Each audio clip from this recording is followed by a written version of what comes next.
Float for short sessions, ledger for long sessions. Oh, river or still water. Do you know, I really like them both, but I'd have to say my two favourite species live in the rivers, so river. Chub and barbel. But I like tench as well, so they're still water. Well, one of the reasons why chub are my favourite species, barbel as well, but chub have generally been my longest term favourite species because I always used to really struggle to catch them when I was a kid. Like, even if I drew on a peg that was surrounded by chub, it was absolutely full of them, I'd always struggle. So, and I also think big chub are very, very shy. Generally, what's the old Dick Walker's saying? For every pound a chub weighs, it takes about an hour for it to come back in the swim if you muck it up. So a 7-pound chub, pretty much wrecked it all day if you muck it up. My bogey species is perch. I've caught loads of big ones, loads of 3-pounders, but I've never had a 4, and I just think because of that, yeah, probably the perch. Olympic Olympic, or not so much Olympic, but any major championship gold medal in athletics would come higher than any fish on the planet, for the simple reason that anyone with a bait in the right water, whether they'd been fishing for 100 years or 2 days, they've got half a chance of catching that fish. Whereas there ain't no luck in Olympic medals or World Championship medals. That's just out and out hard work, graft and a bit of talent.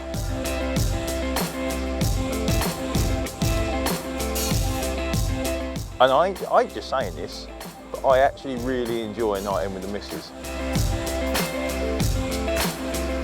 Ooh, my favourite method. It used to be the method. Actually, my favourite method that brings me the most pleasure from the majority of the species is my little sort of running paternoster, really.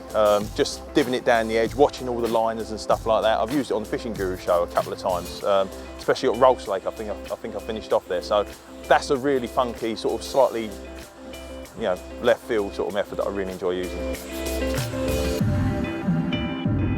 Oh, my favourite filming moment, that would be Fishing Guru Series 4, the second show that we did on the River Wye, so the one after the one where I took Steve Ringer down there, where I was on a stretch of the River Wye where it just weren't fishing. There was like a couple of bailiffs down there the day before, they had like one bite between them, and I remember the rod going over, and I remember thinking, this needs, you know, I mean, we was really trying to fill time, and it wrapped me around stream of weed. I waded right out to my chest. I mean, I'm 6'5", so I waded right out to my chest to get this fish out. I thought I'd lost it for maybe 4 or 5 minutes, and then it came free, and then it just put up the most awesome battle.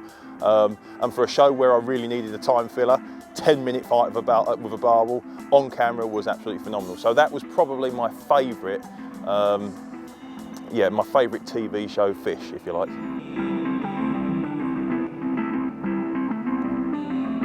Oh, cringe-worthy filming moment. Well, if you see any of my outtakes, I've had quite a few. I did lose a massive, when I filmed, in 2005, when I filmed On Course, I lost a big grayling on the River Frome when I was filming with Pete Redding. And we had to reshoot it because I threw my rod up a tree. And I wanted to measure it because I think javelin-wise it'd have been a PB, but I had the producer shouting, keep the camera in the water, keep the camera in the water. And the cameraman was on tripods in the water, and it went through the actual sticks and done me. And I was just screaming, get out of the water, get out of the water. I couldn't stop it. And it was almost certainly a 3-pound grayling, which you fish for a lifetime, but yeah, I've had a few blunders. Or I'm a bit of a both man. Depends on the species and the venue. I do love a rove. I do love moving around, especially on short sessions. But if I'm on, let's say I'm out in France or I'm at linear tench fishing or whatever, I'm happy to set my stall out for 72 hours, 48 hours and not move. But short sessions, I do like to try and find them.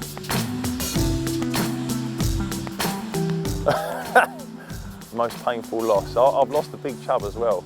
And I've caught a few big chub in my time, a few 7s, and I lost one that, you know, gave me the 50p, 20p moment. So, but I think, yeah, the one that took the longest to get over, I think, was probably that 3-pound grayling that I lost on the Frome.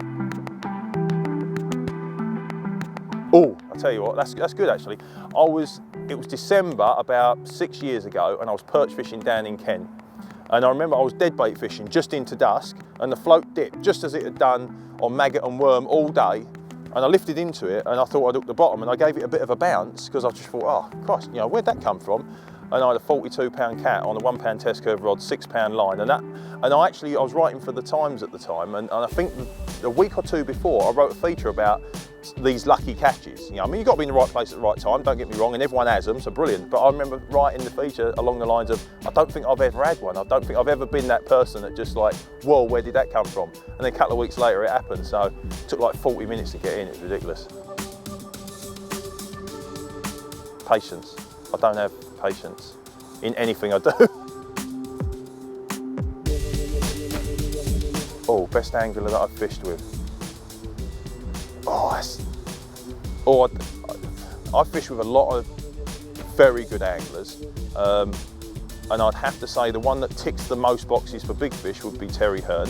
And this was, I filmed with him a couple of times, so it's not like on a personal level, but the one that I've learnt the most off of, I would say, would quite possibly be Nigel Brotherway, because he's got a very relaxed, lovely way of fishing. You know, he's taught me to enjoy my specimen fishing, and specimen fishing can quite often become a bit serious, but there's others, you know, lots and lots of people, but those two, you know, like Terry obviously for his results, but Nigel for his just demeanour on the bank, you know, he's happy just to go and watch, so that's a lovely thing to have.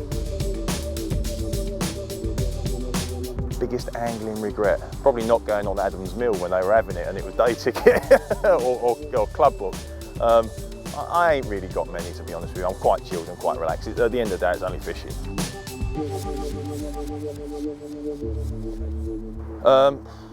My greatest angling achievement? On a fish front, I would say it would be either of my, I mean, I had a 7-pound 1 ounce chub on the float, which was amazing, and it braced with a brace of 6s. Well, it came with a brace of 6s and a brace of 5s, so that was the most memorable day. But I've had a lot of red letter days that I will remember. Do you know, I just have to say that I really enjoy I never ever saw myself being in this position in angling, and I feel very fortunate. So I would have to say that that's probably my greatest achievement. Whether I've been in the right place at the right time, or I've got a face that fits, or for any other reason, I think I'm very thankful for where I am right now.